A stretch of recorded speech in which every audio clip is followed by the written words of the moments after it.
introduce every speaker. Before we get deep into the speakers, I would like to hello? Okay. I would like to introduce our founding executive director. Her name is Jacqueline Byers.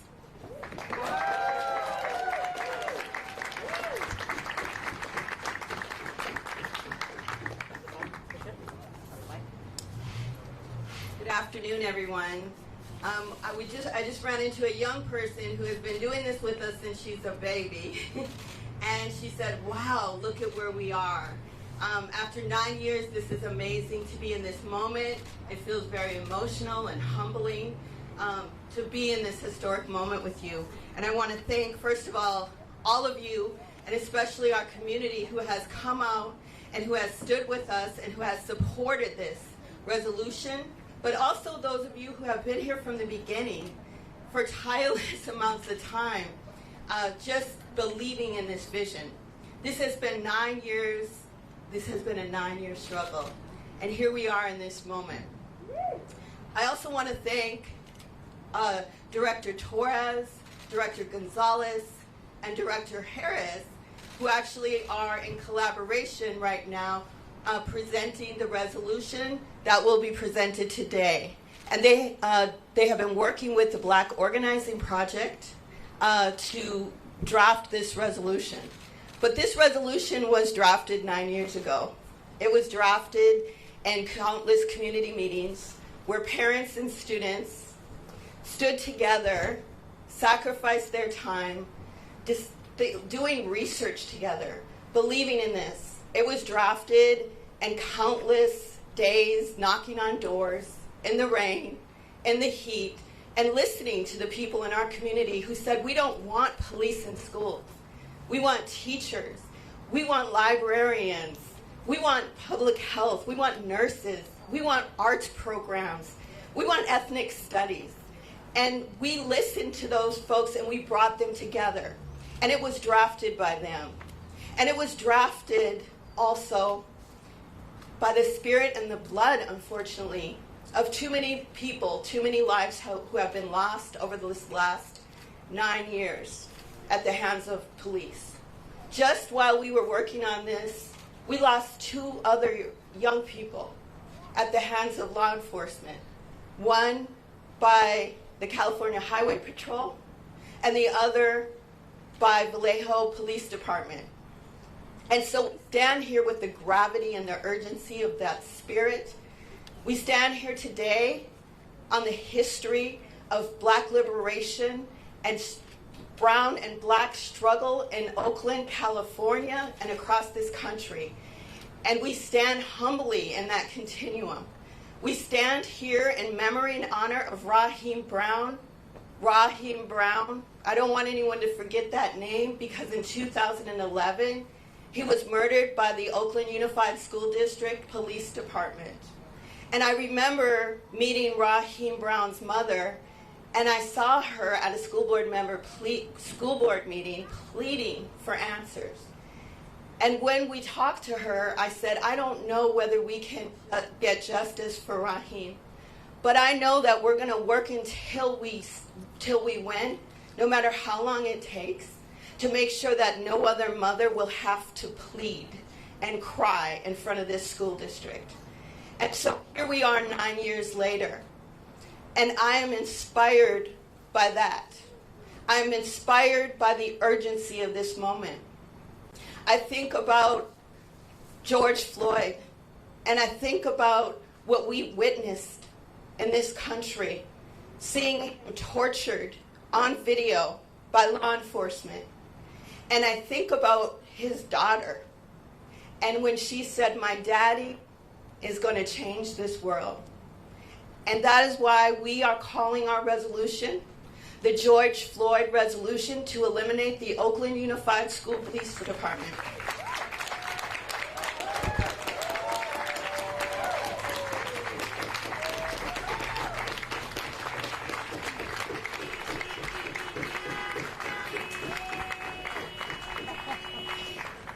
Uh-oh, we're about to get started.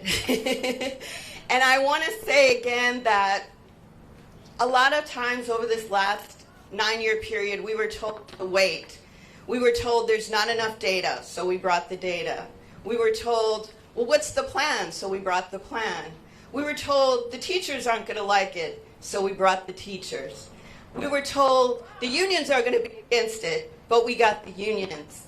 We were told, well, people of color aren't going to stand and support a black organization, but here we are, a multiracial, multi-sector, united front, standing together.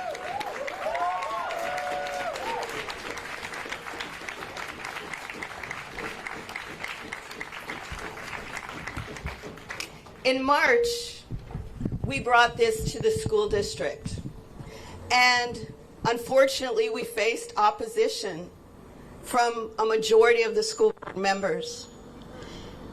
And we said to them, we will be back. And I believe that what's happening in this country, what's happening around this nation, around this world, was the moment to say, we are back. And we are here today, and we are standing today to present, and on the 24th to vote on this historic resolution that I believe we will win.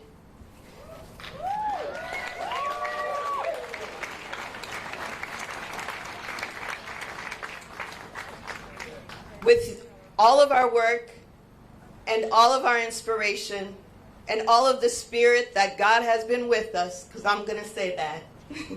In 2011, we were in what we call the Purple Mansion, which is a house in East Oakland that we began our organizing. And in that house, we strategized together, community members, parents, and students, and we wrote on the wall the phases of this campaign.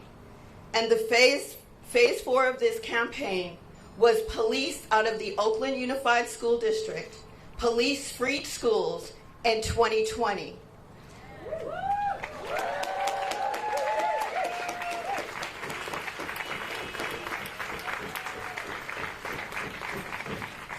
We wrote that in 2011.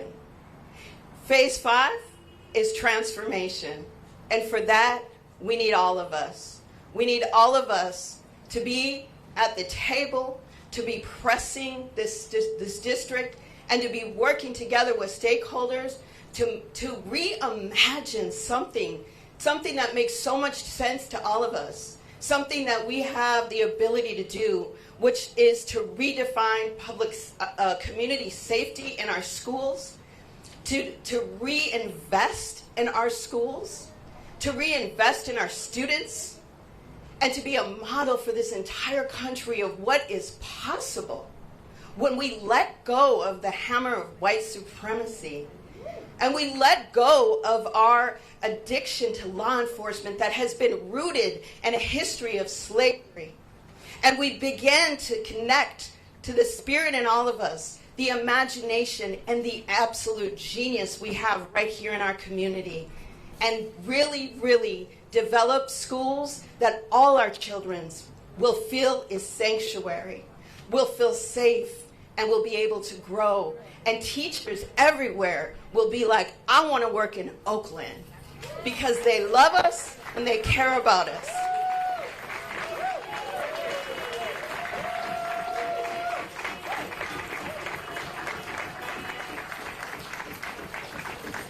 So before I turn it over to the rest of the speakers, who I appreciate so much for being here, I want to just remind people the call to action. Today at 5:30 we have a school board meeting. Unfortunately, they won't be able to see our beautiful faces right up front, but you can call in, and we want you to. We want to let the school board know, as this resolution is presented, that a whole community is behind this. And as they discuss, we want them to hear your voices, not just ours. And after tonight, we need to keep calling. We need to keep texting. We need to hold those school board members accountable that are still making excuses. And for those that have said they're aligned with us, we need to keep encouraging them to stand strong, right? Until we win. June 24th is the actual vote.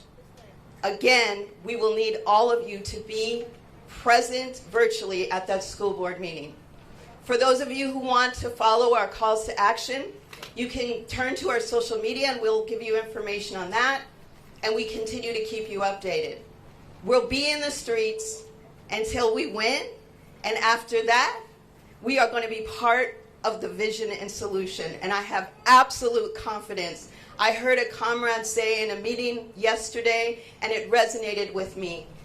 The power doesn't lie in elected officials, although we want them to do the right thing. The power lies in the people, and that is where I place my confidence. Thank you to all of you.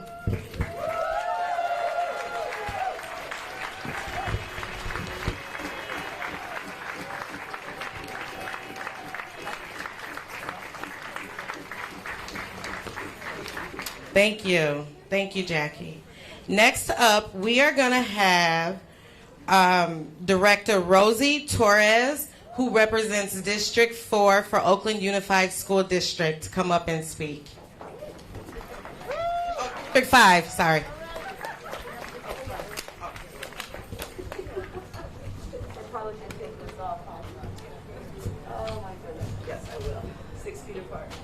So thank you for being here, and I just going to briefly say some words. First off, though, I want to say my appreciation for Black Organizing Project. I think that without them, Oakland would stay in the dark.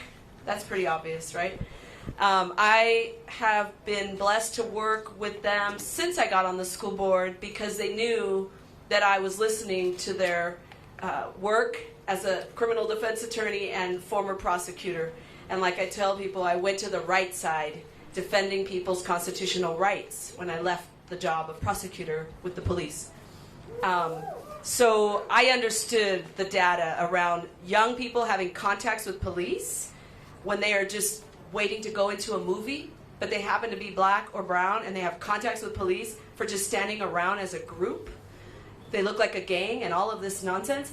They will continue to have contact with police throughout their life once they start having contact with police. And that was the first press conference I went to with BOP when I became a school board member. And I remember it clearly because I represented juveniles, I represented adults. So I know that, I lived it. I represented those young men. So I just want to say that, you know, I ran for the school board as a mother with a child in Oakland Unified School District who graduated and is now off to UC Davis after going to Merritt. I know the schools want to provide our students the opportunity to go off in their life and make something of themselves and come back and live here and add to the color and to the flavor of what Oakland was and can be again. It's changed a lot, we all know. And I also know that knocking on doors was how I came up with what was going to matter to me when I was elected. It wasn't Rosie's plan, it was each one of the doors of the people I met who said, I want my child to get an IEP. They're a special education student. I want my child to graduate and go to college. I want my child not to be expelled based on the color of their skin. And that's what this is about. This resolution is about what parents and students, foremost, what students ask and what they want and what they deserve. Last Monday, I marched at Oakland Tech all the way to Oscar Grant Plaza with the student-led march. And you were there, you know how peaceful, how beautiful, how well organized those students were. I waited in the hotter sun that day for an hour until we started marching, and what I heard was, these are the rules. If you get out of line and get violent, there are people here as security who will pull you out. This is a peaceful march. What I heard was, if you are white and you get louder than the black folks, you need to know your place. Right. What I heard was, we're not here to deface property of black-owned businesses. We are not those people on the news. These young people set the tone for what this whole country can do to change America. And so I marched. I absolutely learned just from being with them. And we safely marched with masks. And people were handing out more masks and more sanitizer. So at the end of the day, everything fell into place. And sadly, what makes news? That there was tear gas that night at the police station. And where did we go? We went to Oscar Grant Plaza. And the organizers said, I lost sleep for 2 nights trying to decide where we were going to end this march. And this isn't about the police. This was about going to Oscar Grant to talk about the lives we've lost. So we as adults who are managing the school budget, we got to get behind these students, and we got to fund education, not police. We got to fund mental health counselors, not police. We got to fund college counselors, not police. Librarians, not police. Teachers' aides in special education, not police. We are always cutting at Oakland Unified School District. That is a tragedy for every one of our kids every time we cut. So how do we do this? We defund the police, sworn officers, and we put that money to the things our students need and want. That's what we do. In addition, we come up with a safety plan because unfortunately we live in a society with too many guns. And so the pushback from some leaders in the district about what if there's, God forbid, a person on the campus with a gun, an adult, not a student, comes on. That's why we have Oakland City Police. So we are working with the city leaders to talk about how responsive and how there's so much apathy that you call and they don't show up. So we know our leaders want to be safe. They're protecting our babies. They're protecting the future of Oakland. So coming up with a safety plan, having till December 31st to eliminate all the police officers, and having the ability to look our principals in the face and say, security cameras, lock the doors, people will respond if you call OPD 911. That's the reality of what we have to do next. Because I'm not saying our kids don't matter. If there's an emergency, our kids' lives are not important. That's the whole opposite. So that's the pushback right now within Oakland Unified. We need leaders to know there's going to be a replacement. And at the end of the day, I think that one of the comments I've made to the superintendent about this resolution was, I want to see a unanimous vote. I want to see unity on this vote. I want her to know that we spoke as a unit around Black Lives Matter, around police brutality. I don't want a split vote. So I appreciate all the work and all the effort to move the board members that are not quite there yet. I have faith that they'll come around. I have a lot of confidence that we have until the 24th to also come up with more details on our safety plan. And all of our students in Oakland, 90% are students of color, and it's been that way for decades. So why shouldn't 90% of the students, well, all of the students in Oakland Unified School District have a district that looks like San Ramon? No police. Lafayette, no police. Orinda, no police. Pleasanton, no police. That's the reality. That's what I've learned through the BOP interaction. Students who say directly to my face, why should I have to go to school with police as opposed to other kids? And that's not okay. So thank you for being here. Thank you for coming out. Make sure you continue to reach out to other people who either work in the district, have families in the district, and they understand we're not doing this to leave our children vulnerable to harm. We're doing this to prevent them from being harmed by contact with police that's unnecessary, and we should not be funding. And it's time. This is the time. We're going to do it. Thank you, Rosie. So really quick, for our speakers and everyone, CJ, can you go to the back? Thank you. Appreciate that. All right. Thank you again, Rosie.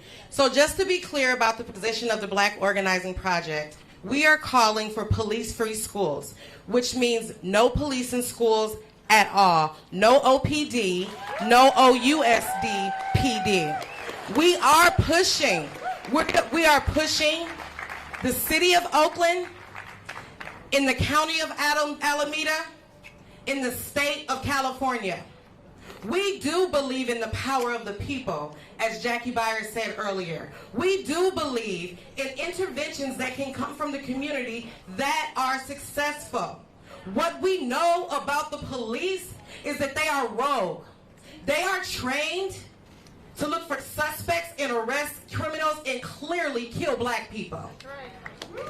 So we are not looking forward to any interaction with the police. The current way that this police system is set up is a menace to our society. We are the people.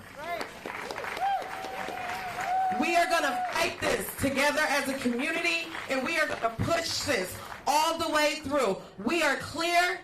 Neutrality is not an option. No police, point blank, period.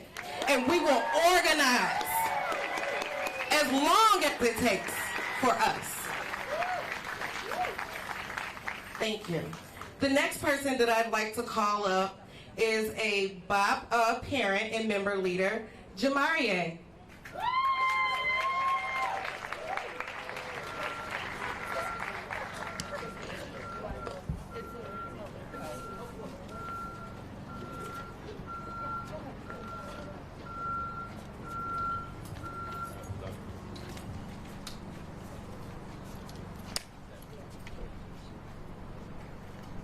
So you heard my name is Jamarie, but first and foremost, I am a black man and a father to a little black girl. In this country, our names are irrelevant. Yeah, our names are irrelevant, as we're already registered under 9-digit social security numbers. Even more so, we're black. This country has a well-documented history with black men and little black girls. It is said that police presence is essential for protection and service. To protect and serve is the slogan plastered on the side of most police vehicles. To protect and serve who? To protect and serve what? Personally, I believe police are made present to initially serve as a deterrent and finally serve as an eradicator. But a deterrent to what? A deterrent to who? What do you want to completely destroy? Or who? It is said that crime and those who indulge in crime are the targets of the police. Well-documented history says that the original police force is the Slave Patrol, dating way back to 1704. This means that black people who dared to attempt to escape slavery were considered to be in violation of the bylaws of the Southern United States. Runaway slave is what they labeled them. Black runaway slaves were to be captured and returned to the plantation to the owner who owned him, sometimes killed even. This means that black people were America's very first criminals, and peacefully seeking freedom was our very first crime. Black men and little black girls. This is true because America's first police presence other than Slave Patrol and outside of Southern America wasn't formed until 1751. Philadelphia formed America's first city police. It is unclear what their presence was called for or when they officially became the Philadelphia Police Department, but the city of Philadelphia in general has a well-documented history with black people. The Slave Patrol operated until 1877, 12 years after the Southern United States supposedly lost the Civil War. The vast majority of these Slave Patrol officers joined the Ku Klux Klan and other militia groups. The Ku Klux Klan and other militia groups are publicly protected by police in present day. The Black Panther Party was considered the greatest threat to the internal security of this country by President J. Edgar Hoover. They were dissolved in 1982. Black people have been the target of police force in action since 1704. It is pointless for this portion of the discussion to detail the black victims of police brutality between the years of 1704 and 2020. It's shameful that I can provide evidence of such claims dating back a couple of weeks ago. This is who you have in our schools. This is who you have around our children. They aren't a safety presence. They are a fear factor. police with guns, walking public school campuses, protecting and serving what? Protecting and serving who? Deterring what? Deterring who? Looking to completely destroy what? Or who? I, Jamare Burden, and my daughter, Jada Burden, who isn't here with me now, we stand with the Black Organizing Project against police in schools. Thank you.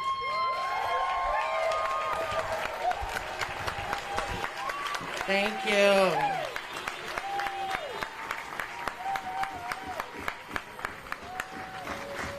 Thank you, Jamari.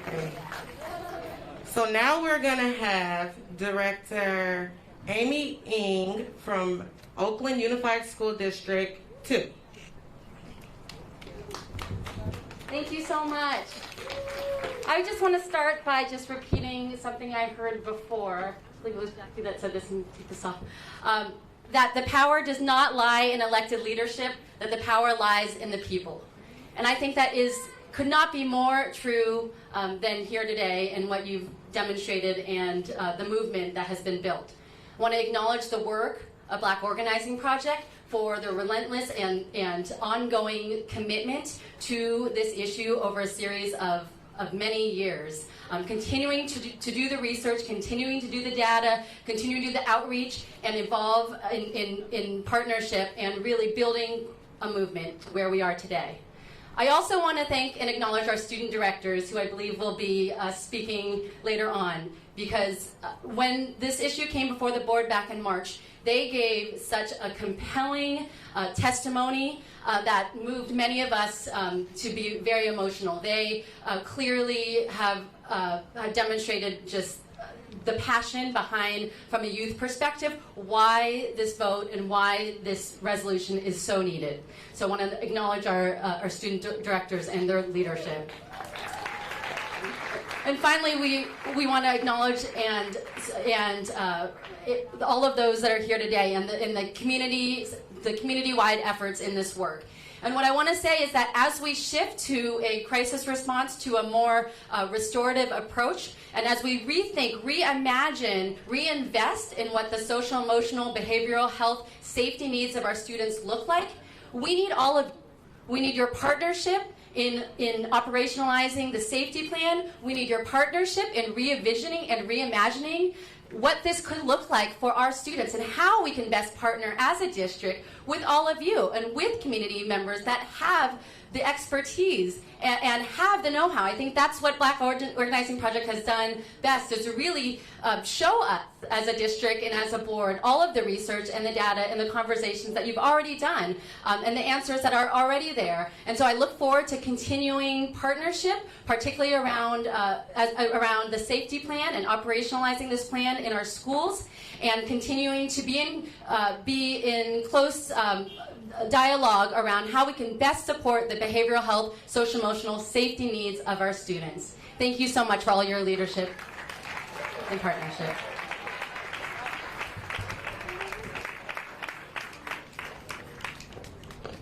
Thank you, Amy. Thank you.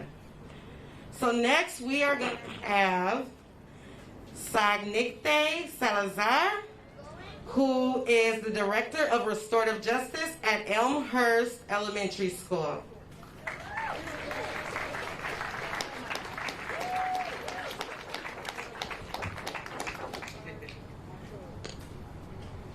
How you guys doing? My name is Sagnicte Salazar. I'm a product of OUSD. I'm from Oakland, and I've been working in Oakland schools for the last 15 years as a restorative justice coordinator. And I say restorative justice in title, but I do transformative justice work.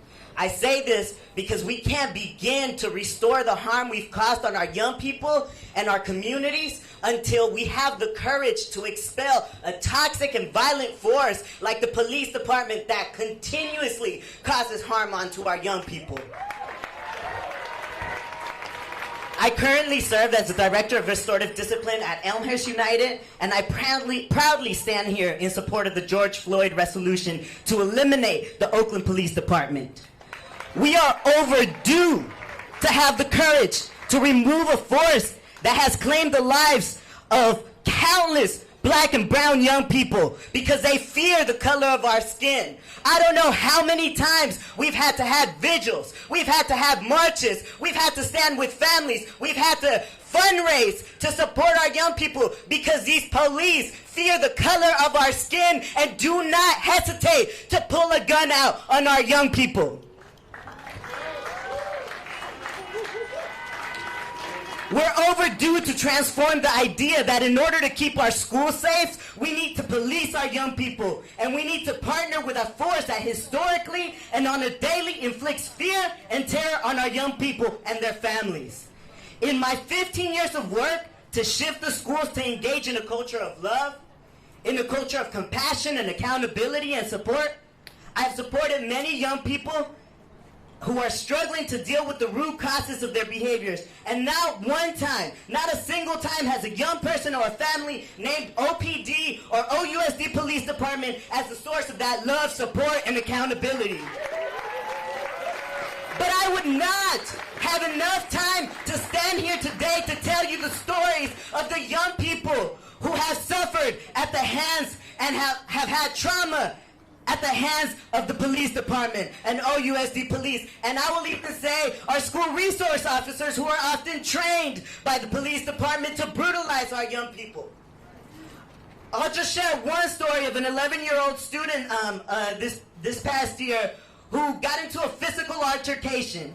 We know conflict is natural. In the work that we do, we know that it is our job as adults to support and care for our young people when they make mistakes. But as we were dealing with this situation, the police, OUSD police showed up. And they pulled out our crying 11-year-old young black girl from the office when administrators were saying to back off because they were not the solution. These are our children. We need to be able to support our young children. And they pulled this young 11-year-old black girl and they put her in the cop car because of a moment of rage where she caused a scratch on another student with a pencil, which was assault with a weapon. I have countless young people who've not been able to do school because of the trauma that they've experienced at the hands of police. If you step into a classroom, any classroom, I invite you to ask young people if they know someone who has lost their lives at the hands of the police department. If you ask them to stand up if they've experienced that pain, there would not be a single young person sitting down.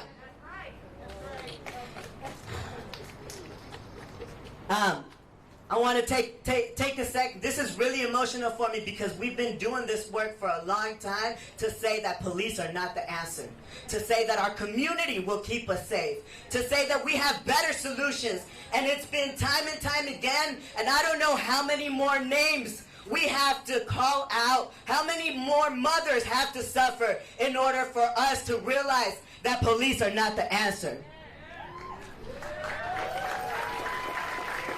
I want to say that a force that we don't trust, that causes terror and harm, can never bring safety and can never bring healing, which is what our young people and our communities need. Amidst these budget cuts, where we have to scramble for change to have enough adults to support and love our young people, to even begin to meet the legal requirements to support students with IEPs or with special needs, it is criminal for OUSD to pour money into the police department that will never bring solutions and will continue to cause harm onto our community.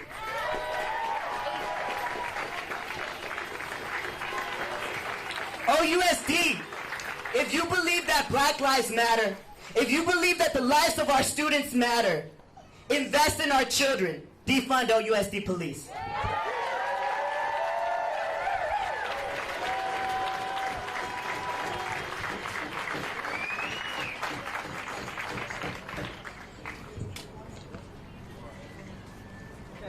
All right, thank you. Powerful.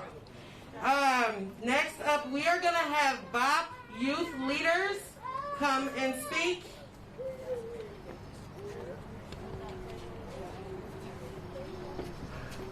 Let's give them a hand.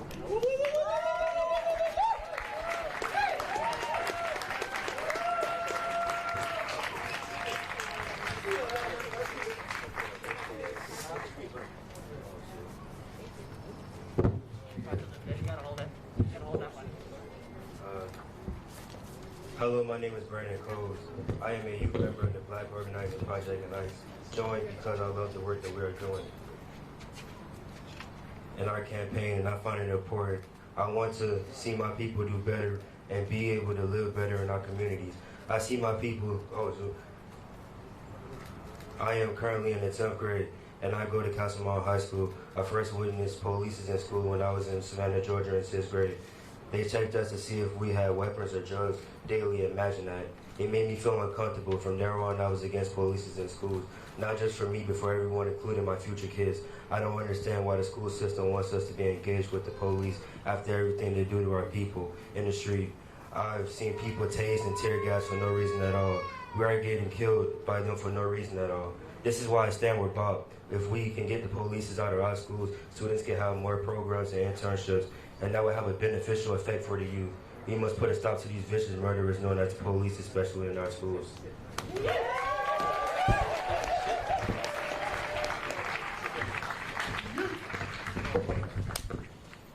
What's up, everybody?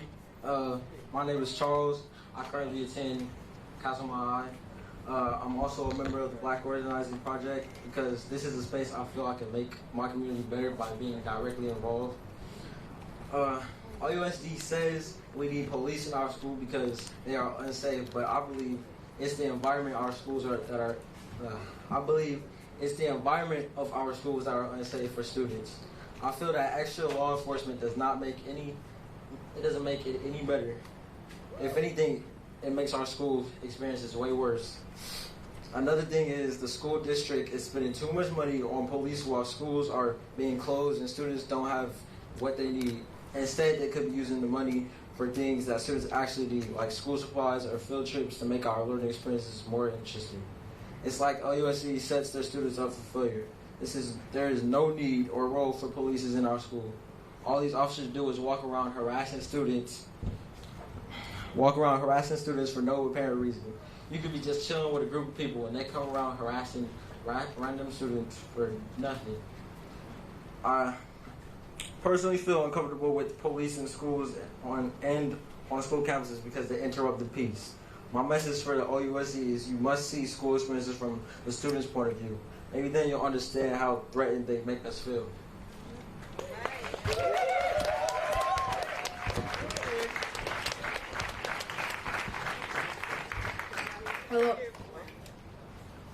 Hello everybody, how you doing? My name is Imani Snodgrass, and I'm a member of the Black Organizing Project. I'm also a student at Enderborn Middle School, and next year I'll be in the 8th grade. When I was about 3 years old, I witnessed Oscar Grant be killed by BART police. I never felt safe around police, and I remember asking my mom if there would be police in my school because I've never felt safe around them. She said, we can do something about that, and that's why I became a member of the Black Organizing Project. I'm committed to our BOSS campaign, and I imagine the day when students can attend school free of fear from police presence.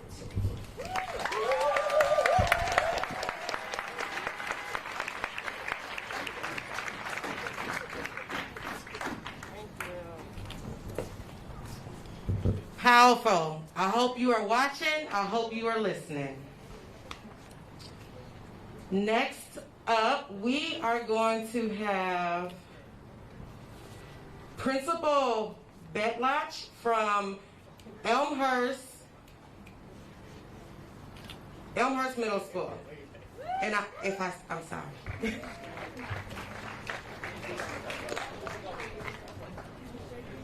Good afternoon. My name is Killian Betlock. I'm the principal at Elmhurst United Middle School, where I've had the honor to work for the last 12 years. I'm really humbled and appreciate the opportunity to speak. I'm going to read a letter that was sent to the OUSD Board of Directors and Superintendent today, signed by 46 principals and assistant principals.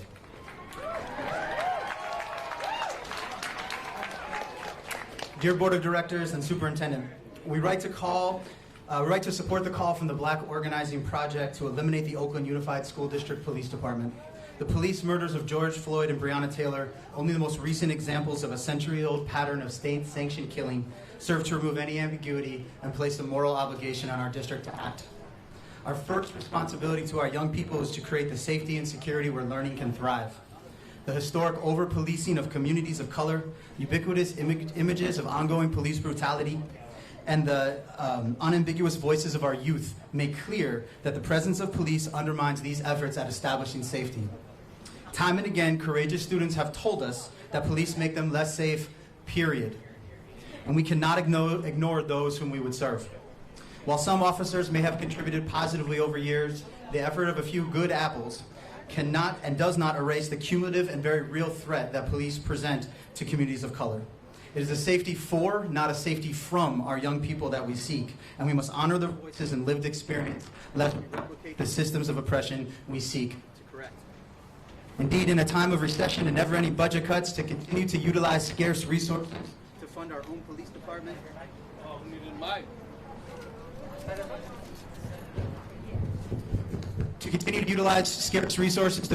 police department, undermines the very mission of our districts and our schools. We seek to provide young people with access and opportunity. The Oakland Unified School District Police Department offers neither, and its continued existence comes at the expense of programs far better suited to attending to the social, mental, behavioral, and academic well-being of our young people. To be sure, defunding is only part of a larger solution. We must understand this work not as a mere budget cut, but as a reinvestment and reallocation in the potential and in the future of our students. We need to commit to funding the social workers, restorative justice facilitators like my amazing colleague Sagnite, and mental health professionals our schools need to fully serve and educate our young people. Some will say that the OUSD Police Department is necessary because it is used. We say that if you give school leaders only a hammer, they will treat every situation like a nail. Greater investments in school-based support staff will both reduce the need and the desire to utilize police as a response. And moreover, our city already has a police force. And if has been asserted elsewhere, OPD is unable to serve our schools the way it needs to, that is a further call for action and change. We should not subsidize their perceived shortcomings at the expense of our school communities.